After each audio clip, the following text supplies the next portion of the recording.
नमस्कार, मैं हूं विवेक पांडे और 5 बजे की 5 बड़ी खबरों में आपका स्वागत है। आज बात करेंगे मुख्यमंत्री डॉक्टर मोहन यादव के चुनावी दौरे से लेकर उनके दिए उस बयान की जिसमें उन्होंने वन नेशन वन इलेक्शन को सपोर्ट किया है। चुनावी रण में मुख्यमंत्री डॉक्टर मोहन यादव झारखंड में विधानसभा चुनाव के तहत वो पहुंचे थे और यहां पर भारतीय जनता पार्टी के प्रत्याशी के पक्ष में उन्होंने चुनावी प्रचार किया और इसके साथ ही साथ भारतीय जनता पार्टी की सरकार बनने का झारखंड में अब की बार उन्होंने बड़ा दावा भी किया है। वन नेशन वन इलेक्शन यानी कि एक देश एक चुनाव, इस पर भी मुख्यमंत्री डॉक्टर मोहन यादव ने अपनी प्रतिक्रिया दी है और वन नेशन वन इलेक्शन की मोदी सरकार की थ्योरी को उन्होंने जायज ठहराया और कहा कि इससे देश के आम जनता का काफी पैसा बचेगा, समय भी बचेगा। बीजेपी का पोस्टर वॉर, जैसा कि आप जानते हैं रायपुर दक्षिण सीट पर उपचुनाव होना है और 13 नवंबर को इसके लिए मतदान होगा। तो पोस्टर वॉर भी सामने आया है, किस तरह से भारतीय जनता पार्टी ने अपने पोस्टर के जरिए कांग्रेस पर निशाना साधा है। इसके साथ ही साथ एनकाउंटर की जांच को लेकर भी एसपी द्वारा एक कमेटी बनाई गई है। जैसा कि आप जानते हैं दुर्ग में एनकाउंटर हुआ था जिसमें गैंगस्टर अमित जोश को पुलिस ने ढेर कर दिया था। अब एनकाउंटर की क्या जांच भी होगी, इसकी हालांकि कमेटी बन गई है। और एक दुखद खबर बांधवगढ़ टाइगर रिजर्व से सामने आई है जहां पर महज 4 महीने के हाथी के शावक की मौत हो गई। बताया जा रहा है कि ये हाथी का शावक अपने दल में शामिल था, दल से बिछड़ गया था। इसके बाद वन विभाग की टीम ने इसका रेस्क्यू किया था। हालांकि इस 4 महीने के हाथी शावक को बचाया नहीं जा सका। तो ये है आज की 5 बजे की 5 बड़ी खबरें।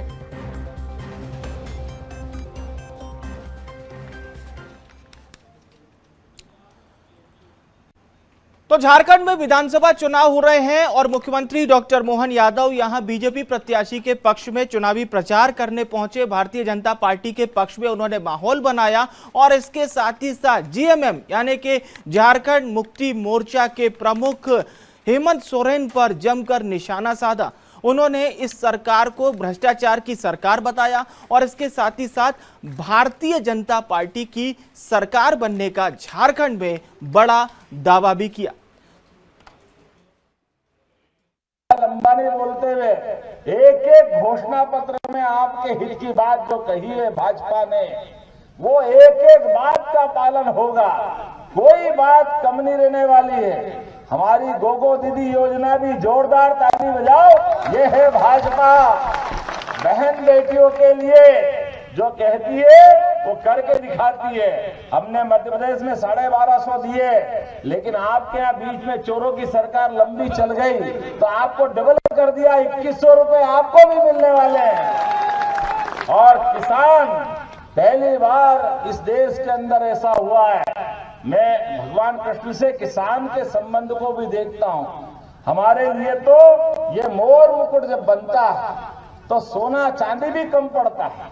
मोर मुकुट के साथ गांव की संस्कृति, किसान की संस्कृति, गरीब की संस्कृति, भगवान ने सदैव उसका मान बढ़ाया। हमें इस बात का गर्व है, इसलिए बोलिए मोर मुकुट बंसी वाले की।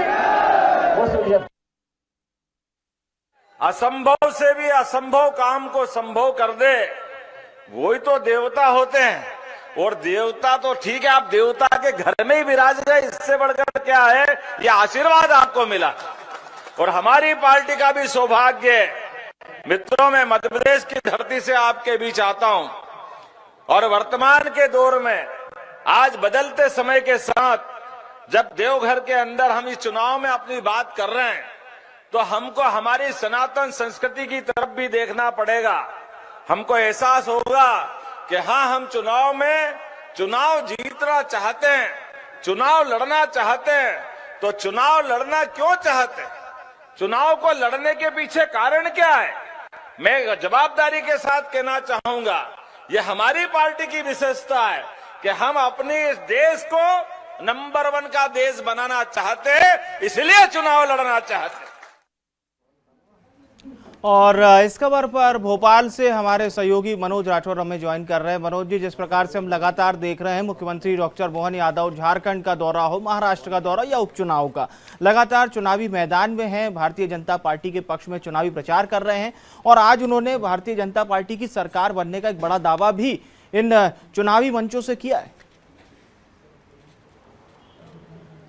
जी बिल्कुल विवेक, लगातार मुख्यमंत्री डॉक्टर मोहन यादव झारखंड के दौरे पर है। उन्होंने बुधनी और विजयपुर के उपचुनाव की कमान तो संभाली है, क्योंकि इसके बाद वो सीधे विजयपुर पहुंचेंगे, वहां पर चुनाव प्रचार में वो शामिल होंगे। लेकिन उससे पहले उन्होंने झारखंड में जमकर जो है जो झारखंड मुक्ति मोर्चा की जो सरकार है कांग्रेस के साथ गठबंधन की, उस पर उन्होंने निशाना साधा और जनता से वादा किया कि जो बीजेपी संकल्प पत्र में जो वादे कर रही है उन वादों को पूरा करने का काम करेगी, क्योंकि संकल्प पत्र में बांग्लादेशी घुसपैठियों को जेल या फिर उनके घर वापस भेजने का जो है दावा किया गया है, वादा किया गया है, उसको भी पूरा करने का काम किया जाएगा। क्योंकि लगातार झारखंड में प्रचार प्रसार के दौरान मुख्यमंत्री डॉक्टर मोहन यादव सॉफ्ट हिंदुत्व की बात कर रहे हैं, गांधी परिवार पर लगातार निशाना साध रहे हैं, कांग्रेस पर निशाना साध रहे हैं, घोटालेबाज जिस तरीके से सरकार का आरोप जो है वो झारखंड मुक्ति मोर्चे पर लगा रहे हैं, हेमंत सोरेन पर लगा रहे हैं। तो ये अपने आप में काफ़ी है कि राष्ट्रीय मुद्दों के साथ स्थानीय स्तर पे झारखंड में जो भी घटनाक्रम चल रहा है उसको बिल्कुल जो है मुख्यमंत्री सीधे तौर पे जनता के बीच में रखने का काम कर रहा है और वादा कर रहे हैं कि यदि झारखंड में सरकार बनती है तो मध्य प्रदेश की तरह भी यहाँ पर बहन बेटियों को जो है उनका सम्मान दिलाने का काम बीजेपी करेगी। विवेक, और इसके साथ ही हमने आज ये भी देखा मनोज जी, जिस प्रकार से सोरेन सरकार पर जमकर हमला भी मुख्यमंत्री ने बोला है और मुख्यमंत्री हेमंत सोरेन पर भी उन्होंने ताबड़तोड़ वार किए, तो कहीं ना कहीं एक सीधा हमला भी है वर्तमान सरकार पर भी, जेएमएम पर भी। आज बिल्कुल विवेक, वो ये भी कहते हुए नज़र आ रहे हैं, बिल्कुल आपने सही कहा कि निशाने पर जो है झारखंड मुक्ति मोर्चा भी है, क्योंकि साफ तौर से जनता के बीच में इस बात को भी मुख्यमंत्री डॉक्टर मोहन यादव रख रहे हैं कि जमानत पे बाहर आकर जनता से वोट मांगने वाले लोगों की स्थिति क्या है, जिन्होंने घोटाले किए, जिन्होंने जनता को लूटने का काम किया, उनके हक को बांग्लादेशियों को देने का काम किया, जिन्होंने बड़े बड़े भ्रष्टाचार किए, जो जमानत पे बाहर आकर जो है वोट मांगने का काम कर रहे हैं, ऐसे लोगों को जनता ना चुने। जो बीजेपी है, जो कि लगातार जो बीजेपी शासित राज्यों में सरकारें काम कर रही है, उसी तरीके से झारखंड का भी जो है विकास किया जाएगा, क्योंकि जिसके साथ गठबंधन किया गया है झारखंड मुक्ति मोर्चे ने कांग्रेस के साथ, वो भी कहीं ना कहीं जो सनातन धर्म के विरोधी है, देश के विरोधी है, आतंकवादियों को साथ देते हैं। ये काफ़ी गंभीर आरोप जो है जनता के बीच में रखे और इसकी कई उदाहरण भी जो है मुख्यमंत्री डॉक्टर मोहन यादव ने जनता के बीच में रखे, क्योंकि सनातन को लेकर उन्होंने कई बातें जो है भगवान कृष्ण से भी जोड़कर उन्होंने जनता को समझाने की कोशिश की। कुल मिलाकर उन्होंने झारखंड में एक माहौल बनाने की कोशिश की, ताकि मध्य प्रदेश में जिस तरीके का विकास किया जा रहा है, वो विकास जब झारखंड में जनता बीजेपी की सरकार को चुनेगी तो जो संकल्प पत्र में जो वादे हैं उनको भी पूरे किए जाएंगे। ये भी जनता को समझाने की उनकी कोशिश रही। बिल्कुल, बने रहिएगा हमारे साथ, एक बार फिर से आपका रुख करेंगे। और चलिए खबरों में आगे बढ़ते हैं। अगली खबर भी भोपाल से सामने आई है, जहां मुख्यमंत्री डॉक्टर मोहन यादव ने दरअसल वन नेशन वन इलेक्शन को लेकर बयान दिया। उन्होंने वन नेशन वन इलेक्शन की मोदी सरकार की थ्योरी को जायज ठहराया। उन्होंने कहा कि इससे जनता का न केवल बड़ा टैक्स बचाया जा सकेगा, बल्कि साथ ही साथ जो एक इन्वॉल्वमेंट होती है पॉलिटिशियंस की अपने कामों को लेकर, वो ज़्यादा से ज़्यादा होगी। वन नेशन वन इलेक्शन का सपोर्ट किया है मुख्यमंत्री डॉक्टर मोहन यादव ने। प्रधानमंत्री ने सही कहा कि एक वन नेशन वन इलेक्शन होना चाहिए, क्योंकि अब हम अपने इन चुनाव के अभियान में लग करके हमारा समय भी हम एक तरह से ध्यान बढ़ता है, लेकिन फिर भी मुझे पूरा भरोसा है श्री प्रधानमंत्री के नेतृत्व में हम न केवल झारखंड जीतेंगे बल्कि महाराष्ट्र भी जीतेंगे और बुधनी और विजयपुर दोनों उपचुनाव भी हम जीतेंगे। और भोपाल से हमारे सहयोगी मनोज राठौर लगातार हमारे साथ लाइव बने हुए हैं। मनोज जी, कोविंद कमेटी ने जिस प्रकार से रिपोर्ट प्रस्तुत की थी, सरकार को रिपोर्ट भी अब भेजी जा चुकी है और मुख्यमंत्री डॉक्टर मोहन यादव ने वन नेशन वन इलेक्शन की थ्योरी का सपोर्ट भी किया है और इसके एडवांटेज भी उन्होंने बताए हैं। जी बिल्कुल, क्योंकि इसके फ़ायदे कई सारे हैं। क्योंकि जब चुनाव हर साल अलग अलग राज्यों में होते थे उसमें कहीं ना कहीं नेताओं को भी दिक्कत होती है। मुख्यमंत्री डॉक्टर मोहन यादव मध्य प्रदेश की 2 उपचुनाव बुधनी और बीजेपुर में ही प्रचार कर रहे हैं। इसके अलावा वो झारखंड में भी प्रचार कर रहे हैं, महाराष्ट्र में भी इससे पहले किया, इसके साथ हरियाणा में किया। तो यदि वन नेशन वन इलेक्शन जो है वो लागू हो जाएगा तो पूरे देश में एक चुनाव होगा, जिससे कहीं ना कहीं समय के साथ जो पैसा है चुनाव आयोग का वो भी बचेगा। हालांकि इसको लेके कई तरीके की चुनौतियां भी सरकार के सामने है कि इस पूरे एजेंडे को वो कैसे एक साथ लागू करेगी, साथ में केंद्र सरकार कैसे इस चुनाव को कराएगी। क्योंकि कई जो प्रदेश है उनके चुनाव पहले हो गए हैं, कईयों के बाद में हो गए, लेकिन मुख्यमंत्री डॉक्टर मोहन यादव ने फिर से इस बात को दोहराया है कि वन नेशन वन इलेक्शन जो है वो लागू होना चाहिए, क्योंकि इससे समय ही नहीं बल्कि आर्थिक रूप से भी जो खर्चा होता है वो भी बचेगा और साथ में जनता को सुविधा भी होगी। और जो राजनेता है जिस प्रदेश से आते हैं उनका फोकस वहाँ पर रहेगा, विकास के काम ज़्यादा से ज़्यादा हो सकेंगे। जिस तरीके से प्रचार प्रसार में जो समय लगता है, कई बार महीनों का समय लग जाता है, जिसके कारण जो प्रदेश के सिस्टम जो विकास को लेकर बनाया गया है उसमें कहीं ना कहीं उस गति में थोड़ा उसका असर पड़ता है। क्योंकि जब मुख्यमंत्री मध्य प्रदेश में नहीं रहते हैं, दूसरे राज्यों में रहकर प्रचार करते हैं, तो उसका थोड़ा सा असर तो पड़ता है। यही कारण है कि उन्होंने आज फिर से इस बात को मुख्यमंत्री डॉक्टर मोहन यादव ने दोहराया है कि वन नेशन वन इलेक्शन होना चाहिए, जिससे कि समय बचेगा, जनता का फ़ायदा होगा, जो विकास है उसमें रफ्तार मिलेगी और कहीं ना कहीं ये देश हित में ये बड़ा फैसला है जिसको मोदी सरकार अब साकार रूप आने वाले समय में देगी।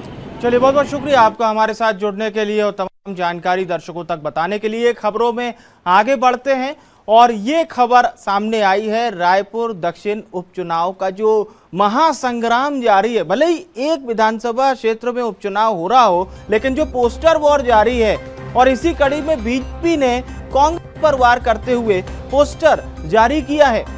एक्स पर पोस्टर जारी कर कांग्रेस पर साधा है निशाना। वो आपको बता दें, उसमें बीजेपी ने लिखा है कि कांग्रेसियों के संरक्षण में पल रहे गुंडे बदमाश सुधर जाओ। ये इस तरह से पोस्टर जारी किया है भारतीय जनता पार्टी ने और बीजेपी ने ये कार्टून पोस्टर जारी किया है। छत्तीसगढ़ बनेगा अपराध मुक्त, कांग्रेसियों के संरक्षण में पल रहे गुंडे बदमाश अब सुधर जाओ, अपराध सुदर्शन। तो भाषा का उपयोग करते हुए बीजेपी ने कांग्रेस पर वार किया। और सीधा चलिए रायपुर का रुख करते हैं, हमारी सहयोगी करिश्मा लाइव हमें ज्वाइन कर रही हैं। करिश्मा, पोस्टर वॉर तो शुरू से जारी है, अब ये अपराधियों का हाथ कांग्रेस के साथ, इस तरह का एक बार फिर से पोस्टर, विष्णु का सुदर्शन चल रहा है, कितनी चर्चा इस पोस्टर की? जी बिल्कुल, देखा जा रहा है कि लगातार रायपुर दक्षिण उपचुनाव के लिए कांग्रेस भाजपा दोनों ही तरफ से हम देख रहे हैं कि लगातार पोस्टर वॉर जो है वो जारी है। और ऐसे में अगर आज के पोस्टर की बात की जाए तो भारतीय जनता पार्टी ने ये पोस्टर खास तौर पर कांग्रेस सरकार पर निशाना साधते हुए जो है वो जारी किया है। इस पोस्टर में साफ तौर पर अगर हम देखें तो यह दिखाया जा रहा है कि किस तरीके से कांग्रेस पार्टी ने पूर्ववर्ती सरकार में जो है अपराधियों को संरक्षण दिया, ऐसा इस पोस्टर में नजर आ रहा है। और उसके साथ जो है अब की अगर बात की जाए तो पूरे छत्तीसगढ़ में विष्णु का सुशासन चल रहा है और कानून व्यवस्था का राज है। तो ऐसे में जो अपराधी हैं, जो आपराधिक घटनाओं को अंजाम दे रहे हैं, लगातार उन पर कार्रवाई की जा रही है, उन्हें धर दबोचा जा रहा है और उन्हें पकड़ा जा रहा है। और उसमें एक जो आरोपी है वो इस तरीके से दिखाई दे रहा है, उसका ये कहना है पोस्टर में जिस तरीके से बताया जा रहा है कि पूर्ववर्ती सरकार में मुझे ट्रेनिंग दी गई थी, कांग्रेस सरकार में किस तरीके से जो है आपराधिक घटनाओं को अंजाम देना है, लेकिन अब सरकार बदल गई है तो मैं ये सब कुछ छोड़ दूंगा। तो इससे साफ सीधा निशाना जो है पूर्ववर्ती सरकार पर लगाया जा रहा है, वो भी कानून व्यवस्था को लेकर के, आपराधिक घटनाओं को लेकर के। ये पोस्टर इसलिए जारी किया गया है क्योंकि लगातार जो भी बड़ी घटनाएं हो रही है उसमें कहीं ना कहीं से कांग्रेस पार्टी के किसी भी नेता का, किसी भी विंग का, कोई भी कार्यकर्ता का जो है लिंक सामने जो है आ जाता है, जिसके जरिए जो है अब भारतीय जनता पार्टी लगातार कांग्रेस पर निशाना साधते हुए नजर आ रही है। बात की जाए बलौदा बाजार की तो उसमें उसमें भी देखा गया किस तरीके से जो है कांग्रेस पार्टी के विधायक है उनकी मुश्किलें बढ़ती हुई नजर आई। वहीं सूरजपुर की अगर बात की जाए तो वहां पर भी एनएसयूआई के अध्यक्ष जो है उनका जो है नाम यहां पर लगातार सामने आया आपराधिक घटना में, और उसके बाद देखा गया कि तमाम जो भी बड़ी घटनाएं होती हुई नजर आ रही है उसमें कहीं ना कहीं जो लिंक है, जैसे कि रायपुर राजधानी में जो हाल ही में फायरिंग हुई उसमें जो आरोपी थे सेंट्रल जेल के बाहर, उनका जो है एक फोटो काफी ज्यादा वायरल हुआ जो कि महापौर एजाज ढेबर के साथ था। तो भारतीय जनता पार्टी का साफ सीधा यही कहना है कि लगातार जो भी आपराधिक घटनाएं हो रही है उसमें कहीं ना कहीं कांग्रेस पार्टी का लिंक है और उस वजह से ये जो पोस्टर है वो जारी किया गया है। बिल्कुल आपने सही बात कही। अच्छा करिश्मा, अभी अगर हम दक्षिण के चुनावी दंगल की एक जरा, क्योंकि आज अगर हम बात करें सिलसिले क्या आ रहा है जी?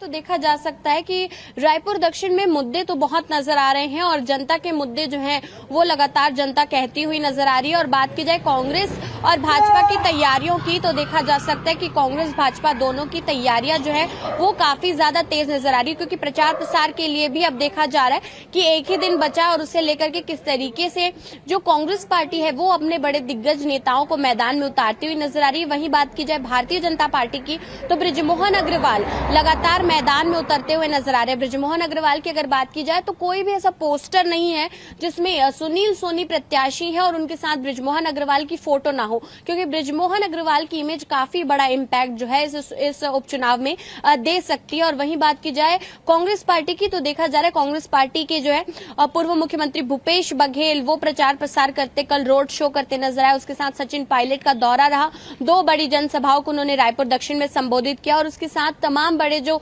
नेता हैं और उसके साथ जो प्रत्याशी है कांग्रेस पार्टी के आकाश शर्मा वो डोर टू डोर जाकर के जनसंपर्क करते हुए नजर आए। तो कांटे की टक्कर यहां पर देखने को मिलेगी, क्योंकि लगातार जिस तरीके की चर्चाएं सामने नजर आ रही है तो भाजपा के मुद्दे हैं विकास कैसे हो, किस तरीके से लोगों को जो आम सुविधाएं होती है जन जन तक वो पहुंचाई जाए। वहीं अगर बात की जाए कांग्रेस की तो कांग्रेस का कहना है कि ये जो चुनाव है वो निष्क्रिय प्रत्याशी और युवा प्रत्याशी के बीच में है, तो उसमें जनता ने अपना मन बना लिया कि किसे वोट देना है। हालांकि देखने वाली बात यह है कि 13 तारीख को जब परसों मतदान होने हैं तो किसे जो है अपना नेता यहाँ पर जो है बटन दबा करके जनता चुनती है।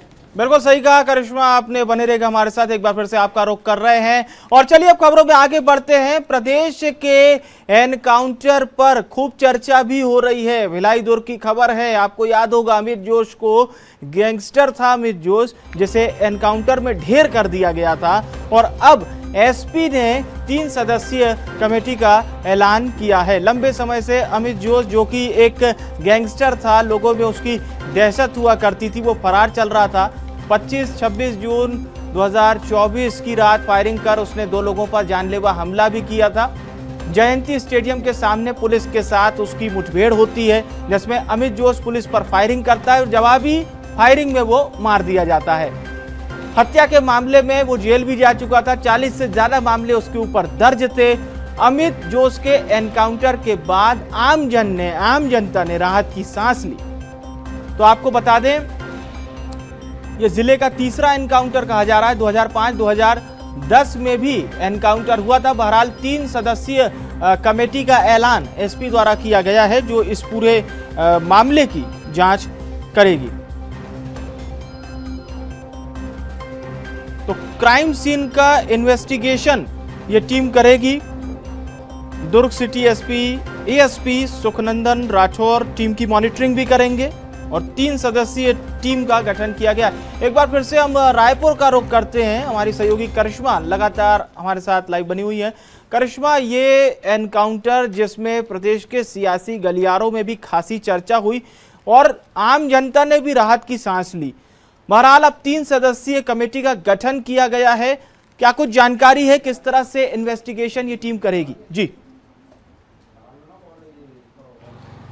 जी बिल्कुल, देखा जा रहा है दुर्ग भिलाई का ये मामला है जिसमें भिलाई के कुख्यात गैंगस्टर अमित जोश का एनकाउंटर जो है वो पुलिस ने कर दिया। आपको बता दें कि ये जो एनकाउंटर हुआ था, ना केवल उसमें जो है पुलिस ने फायरिंग की थी, बल्कि आमने सामने दोनों तरफ से जो है फायरिंग हो रही थी, जिसमें 6 से 7 गोलियां जो है अमित जोश ने चलाई थी और फिर उसी का जवाब देते हुए जो है 16 राउंड फायरिंग पुलिस ने की थी और ये जो बड़ी कार्रवाई है वो की थी। एनकाउंटर होने के बाद देखा गया कि जो क्राइम सीन था वहां पर इन्वेस्टिगेशन के लिए जो एसपी हैं, दुर्ग के एसपी जितेंद्र शुक्ला, उन्होंने जो है यहाँ पर 3 सदस्यों की जो है यहाँ पर एक जांच समिति गठित की है। उन्होंने इसमें खासतौर पर जो है किस तरीके से एनकाउंटर हुआ था उसे एक बार फिर से उस सीन को रिक्रिएट करके जो है यहाँ पर देखा जाएगा, मॉक करके देखा जाएगा कि क्या कुछ वहां पर की स्थिति थी। और अगर बात की जाए अमित जोश की, तो जब उसका पोस्टमार्टम किया गया तो 2 गोलियां जो है उसकी शरीर पर लगी थी, जो कि पैर पर थी और एक जांग पर थी। और उसके बाद देखा गया कि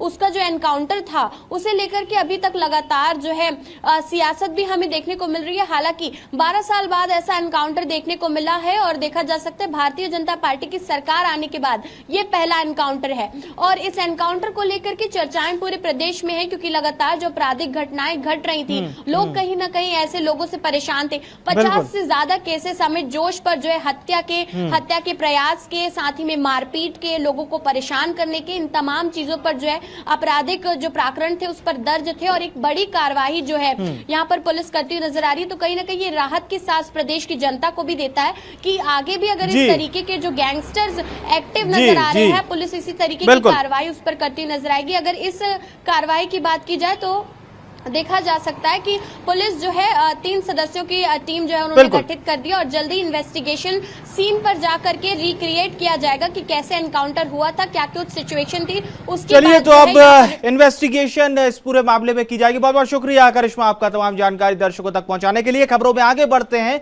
और एक दुखद कर देने वाली खबर सामने आई है उमरिया के बांधवगढ़ टाइगर रिजर्व से, जहां पर 4 महीने के हाथी के शावक की मौत हो गई। दरअसल ये 4 महीने के हाथी का शावक अपने दल में शामिल था और उस दल से बिछड़ गया था, जिसके बाद वन विभाग की टीम ने इसका रेस्क्यू किया था। बांधवगढ़ टाइगर रिजर्व के कैंप में इस 4 महीने के हाथी के शावक की मौत हो गई। कैंप में ही 4 महीने के शावक का इलाज चल रहा था।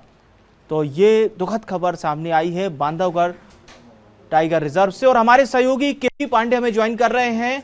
के जी, आपसे जानना चाहूंगा एक और दुखद खबर। अब 4 महीने के हाथी के शावक की मौत हुई है, अपने दल से ये बिछड़ गया था। अभी तक क्या कुछ जानकारी सामने आई है, क्योंकि इलाज चल रहा था इसका? जी विवेक, मैं आपको बताना चाहूंगा कि पनपथा के बफर परिक्षेत्र में ये हाथी शावक परसों मिला था। हाँ। जो काफी बीमार स्थिति में था। पार्क प्रबंधन को जैसे इसकी सूचना मिली वैसे पार्क प्रबंधन की टीम पनपथा पहुंची और इस हाथी शावक का रेस्क्यू करके बांधवगढ़ टाइगर रिजर्व का जो मेन गेट है वहां पर रामा कैंप में इसको रखा था और इसका इलाज कर रहा था। और इलाज के दौरान आज सुबह सुबह ही इस नन्हे हाथी शावक की मौत होगी। मैं आपको बताना चाहूंगा विवेक, विगत 15 दिनों में बांधवगढ़ में 11 हाथी शावकों की मौत हुई है।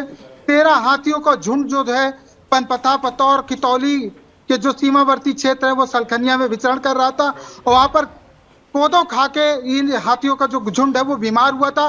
कयास ये लगाए जा रहे हैं कि उन्हीं झुंड में से कि ये एक नन्हा शावक बचा था जो आज वो भी खत्म हो गया है। बिल्कुल सही कहा आपने, जिस प्रकार से इस शावक का रेस्क्यू किया गया था, क्योंकि केजी तस्वीरें वो भी सामने आई थी जिसमें 10 हाथियों की जिस प्रकार से मौत हुई थी। हालांकि उस पूरे मामले में एक हाई लेवल कमेटी ने जांच की। कहीं ना कहीं इस हाथी शावक की मौत के बाद वन प्रबंधन के पास भी कई सारे चैलेंजेस होंगे कि किस प्रकार से इन मौतों को हम कम करें। जी बिल्कुल विवेक, मैं आपको बताना चाहूंगा कि सलखनिया जो क्षेत्र है जहां पर ये कोदो खा के हाथी बीमार हुए थे और उनके बाद मृत्यु हो गई थी, वो तो कम से कम 5 से 6 या 7 एकड़ में था।